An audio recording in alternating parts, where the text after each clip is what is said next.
രാത്രികാലങ്ങളിൽ വിളക്കിൻ്റെ വെളിച്ചം മാത്രം കണ്ടിരുന്ന 1000 വർഷം മുൻപത്തെ ഒരു നാട്ടിലേക്ക് നിങ്ങളൊരു സ്മാർട്ട് പ്രൊജക്ടറുമായി ചെന്നാൽ എന്ത് സംഭവിക്കും? വെറും ചുവരിൽ ആൾക്കാർ സൃഷ്ടിക്കുന്ന നിങ്ങളെ കണ്ട് ആത്മാക്കളോട് തമ്പുരാനായി അവർ കാണും. ചുവരിൽ ആന വരുന്നു, കുതിര വരുന്നു, പടയാളികൾ വരുന്നു. ഒരു പെട്ടിക്കുള്ളിൽ നിന്ന് വെളിച്ചം പുറത്ത് വിട്ട് ലോകത്തെ സൃഷ്ടിക്കുന്ന നിങ്ങളെ കണ്ട് രാജ്യം കിടുകിടാന്ന് വിറയ്ക്കും. നിങ്ങൾ പ്രൊജക്ടർ ഓൺ ചെയ്ത് ഒരു ആക്ഷൻ സിനിമ പ്ലേ ചെയ്യുന്നു. ചുവരിൽ ആൾക്കാർ തല്ലുകൂടുന്നത് കണ്ട് പടയാളികൾ കുന്തം കൊണ്ട് ചുവരിലേക്ക് കുത്താൻ ഓടി വരുന്നു.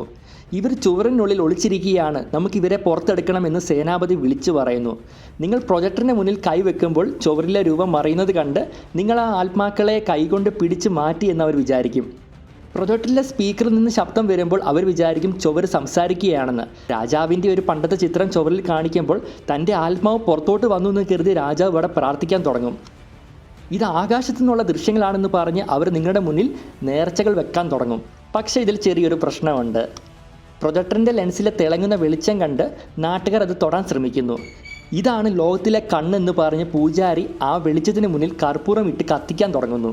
പുക പ്രൊജക്ടറിൽ കയറുമ്പോൾ ദൃശ്യങ്ങൾ മങ്ങുന്നത് കണ്ട് ദൈവത്തിന് ദേഷ്യം വന്നു എന്ന് പറഞ്ഞ് അവർ നിലവിളിക്കാൻ തുടങ്ങുന്നു.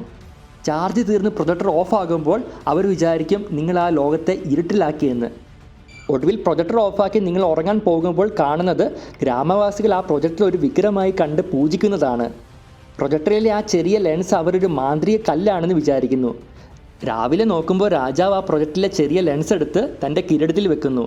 എന്നിട്ട് ഇങ്ങനെ പറയുന്നു, ഇനി മുതൽ ഈ കണ്ണിലൂടെ ആയിരിക്കും ഞാൻ ലോകം കാണുന്നതെന്ന്. ഇതെല്ലാം കാണുന്ന നിങ്ങൾ അവിടുന്ന് മുങ്ങുന്നതായിരിക്കും ബുദ്ധി.